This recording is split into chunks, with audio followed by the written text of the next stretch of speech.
said, the VP Sara, as DepEd Secretary, is not an impeachable officer.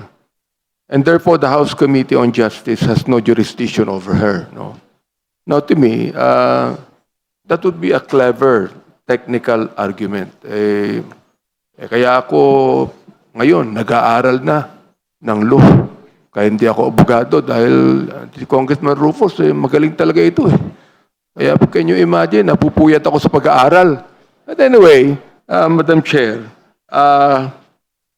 yung pong clever technical argument na ito, it intentionally confuses the position held with the person holding it. In the Philippine context, the House Committee on Justice jurisdiction is not determined by the status of the person being charged, not the specific desk they were sitting at when the act occurred. For example, nakita ko rin po yung tinatawag nating single personality doctrine. Ito po ang punto rito. You are not impeaching a secretary. You are impeaching the Vice President for her conduct while in public service. The Vice President does not have any split personality. Sino bang ating tinutukoy dito? Si Mr. Jekyll ba o si Dr. Hyde? Di ba? Not a split personality. She is a single impeachable officer. Whether she is performing her duties as the OVP or at DepEd, she remains the Vice President of the Philippines, Madam Chair. You cannot strip away her impeachable status just because she stepped into a cabinet meeting. If she commits graft as DepEd Secretary, tulad po na nabanggit ni Congressman Chel Jokno, she has committed graft as the Vice President. And that makes her unfit for office. Ito po ang punto. The Constitution identifies betrayal of public trust as a ground for impeachment. It does not say betrayal of public trust only in the performance of the office of the Vice President duties. If she used her position as a high-ranking official to mismanage DepEd funds or take bribes, she has betrayed the trust the people place in her as what? As the second highest official of the land. The House has jurisdiction because the person is an impeachable officer. Yun lang po, Madam Chair. Thank you. Thank you, Honorable Abante. Next is the Honorable Flores. Thank you, Madam Chair. Madam Chair, gusto ko lang sana maibalik yung usapin about what the Justice Committee is about to be doing right now. I think the questions on whether she was doing it as Secretary ba or as Vice President should be totally left to the discretion of the Vice President whether or not she wants to use that defense. Dapat pagbigyan na po natin yung Vice President to choose kung gagamitin niya ba to as an issue in her defense or whether to ignore it.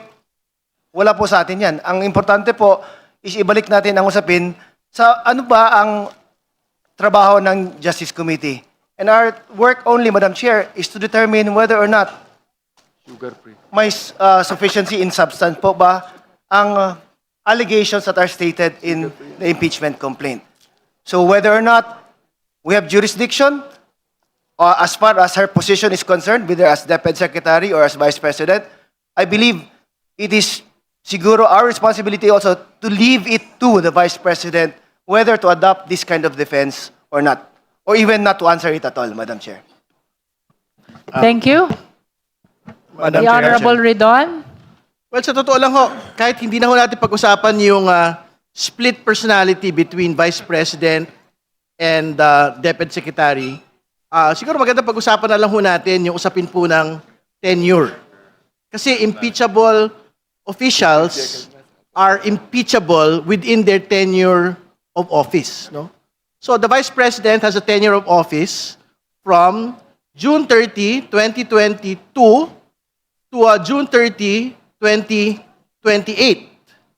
So ang tanong po, yung po bang mga impeachable acts, impeachable offenses, kailan po ito nangyari?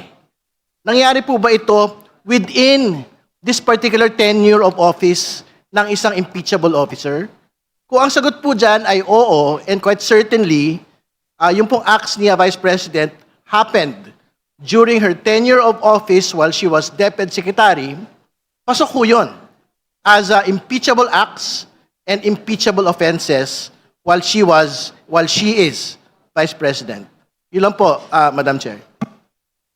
Madam And Chair. of course, we recognize the Honorable Defensor. Thank you, Madam Chairman. Para matapos na din itong usapin tungkol sa depensa na magkahiwalay ang personality nila, we simply have to go back to the enumeration under the Constitution na ang impeachable officers ay the President, the Vice President, the members of the Supreme Court, the members of the Constitutional Commissions, and the Ombudsman without qualification, without exception na nagsasabing unless otherwise they are appointed as DepEd Secretary or DNR Secretary. So that would be clear, and it's the Constitution itself that has laid down that enumeration to establish the jurisdiction of the committee. Maraming salamat, Chair. Thank you. That concludes our Madam Chair. deliberation on the Madam second Chair. round. Hindi pa ako natawag. The Honorable Suntay. On the alleged misuse of confidential funds, ginagamit ito ng complainant para ipakita na may misuse o malversation ng confidential funds. Pero mahalagang tandaan na ang paggamit ng confidential funds ay governed ng COA DBM Joint Circular 2015-01. Sa circular na ito, kinikilala na ang confidential funds ay ginagamit para saan? Surveillance activities, intelligence gathering, informant payments. Dahil dito, cash transactions talaga lahat yan. So hindi porket may mga cash transactions o may movement ng funds, ibig sabihin, meron ng malversation o merong corruption na nangyayari. Hindi rin pwedeng sabihin, bakit nagastos yung pera in 11 days as alleged? Dahil ang spending, yung bilis ng paggastos, hindi naman automatic, ibig sabihin, illegal na. Confidential operations often require immediate payments to sources like informants. Ang mas mahalagang problema sa complaint ay hindi nito pinapakita kung saan napunta ang pera. May personal benefit ba na pumunta o nakuha ang Vice Presidente? Wala sa complaint allegations na tumanggap siya ng bahagi ng pera. Walang nakasaad na may asset bang nabili using that funds. May bank transfer ba papunta sa kanya? Ang reliance ng complaint, kung babasahin natin, mula sa mga COA audit findings. Audit observation memorandum, notice of suspension, notice of disallowance. Pero sa ilalim ng COA audit rules, ano ba yung audit observation memorandum? Preliminary observation lang ito. Ano yung notice of suspension? Pagkulang ang dokumento. Ano yung notice of disallowance? Administrative finding. Pero ito, Madam subject Chair, to appeal. Madam Chair, point of order muna. There's a point of order. Honorable Suntay, let's hear the point of order of the Honorable Abante. Yung ba pinag-uusapan natin? Ano ko yung ba pinag-uusapan natin? This is about confidential fund. Oh. Yes, this is about confidential Ang funds. pinag-uusapan natin kanina, Madam Chair, Kung this is tendre regarding lang, confidential Madam- Let's, funds. Nagpapaliwanag let's allow pa the ako eh. Honorable Abante to finish the point of order. ang pinag-uusapan natin kanina, kung yung office ng Secretary of Education, saka yung Vice President's office, impeachable offense ba yun? Madam Chair, Pinag-uusapan yun. Dali lang, impeachment complaint. nagsasalita pa Kindly ako. wait eh, until he ano. finishes. No. Binapaliwanag mo kung paano ginamit ang confidential fund. Hindi pa na pinag-uusapan yan eh. Pangalawa, paliwanag. Dapat yan pinag-uusapan yan sa impeachment court. Hindi dito. Madam Chair, yun lang. For the guidance of the Honorable Abante, there are allegations as to misuse of confidential fund in the office of the Department of Education with the Vice President as Secretary of Education. So, It is my humble submission that the manifestation of the Honorable Suntay is aligned to the deliberation on the second ground of the fourth impeachment complaint. The point of order is overruled. Thank you very much, Madam The Honorable Chair. Suntay may proceed. And to my good friend, Congressman Abante, if I may continue. You may, thank you. Hindi ito automatic proof ng graph o malversation. Ito ay consistent sa sinabi ng Supreme Court sa Navales versus People at Guillen versus People. GR numbers 219, 598 at 220108. Kung saan sinabi ng Korte na procedural irregularities on procurement violations do not automatically result in criminal liability or graft. Makikita rin, kagaya ng sinabi ng aking paboritong colleague, Congressman Joel Chua kanina, may nabanggit siya tungkol sa kay Madriaga, affidavit ni Madriaga. May tanong ko lang, nasaan ba si Madriaga? Di ba, nakakulong yata. So we are relying on an affidavit issued by an individual who is currently in prison. Now, sino ba si Madriaga? Meron ba siyang appointment kay BP Sara to prove that he is an employee or an authorized person?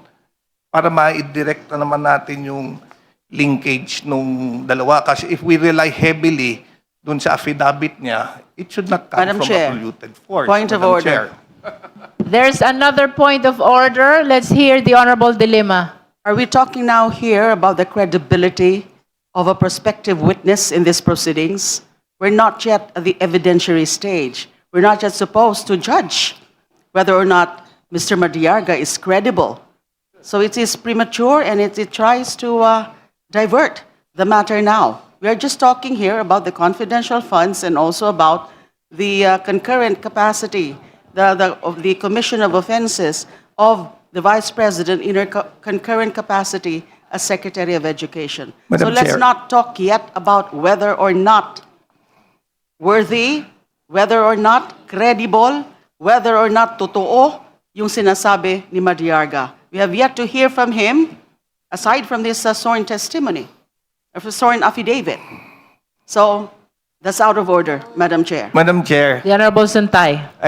it is necessary to raise this because his affidavit is attached to the complaint and it is relied on heavily. Yun lang ang point ko. Nevertheless, the Honorable Suntay, please be reminded that we are only at the stage of the sufficiency in substance. We are not discussing yet the weight of the evidence attached. Yes, I know, Madam Chair. I The just point want of to make order that is sustained. Madam Chair, Thank you very much, Madam Chair. Madam Chair, just a quick rebuttal. The Honorable Chua. Thank you, Madam Chair. Madam Chair, I agree with the... The Honorable Chua is reminded to refrain from further commenting to the manifestation which has been the subject matter of the point of order of the Honorable Dilima. Thank you, Madam Chair. Madam Chair, this is just a recital of facts. By the reading of the affidavit itself, titingnan po natin kung meron nga po talagang offense charge. At maliwanag naman po dito, meron pong perang nilabas, as cited in paragraph 1, in paragraph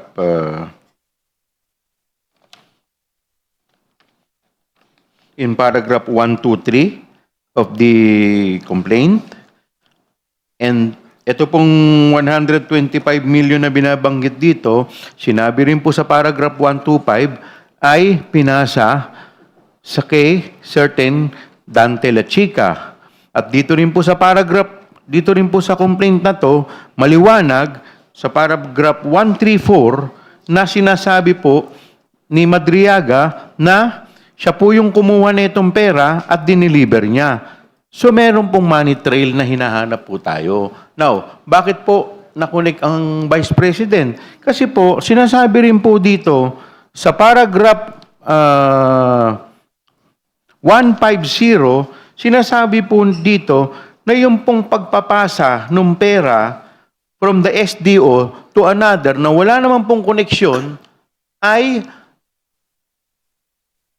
upon the instruction of the Vice President. Now, Dito rin po sa ating affidavit, nakalagay rin po dito at dinefine din po dito kung ano po ang definition o element ng graft and corruption. Nakalagay po yan sa paragraph 146. RA number 3019, paragraph 3A, penalizes public officers who persuade, induce, or influence another public officer to perform an act constituting a violation of rules and regulation. Definitely, yung pagpupunta po ng pera from one person other than the SDO is a violation of rules and regulation. Thank you po. Madam Chair, a Thank quick you. reply. Before I call the Honorable Suntay, let me finish first with the list. The Honorable Nasal and then the Honorable Acosta.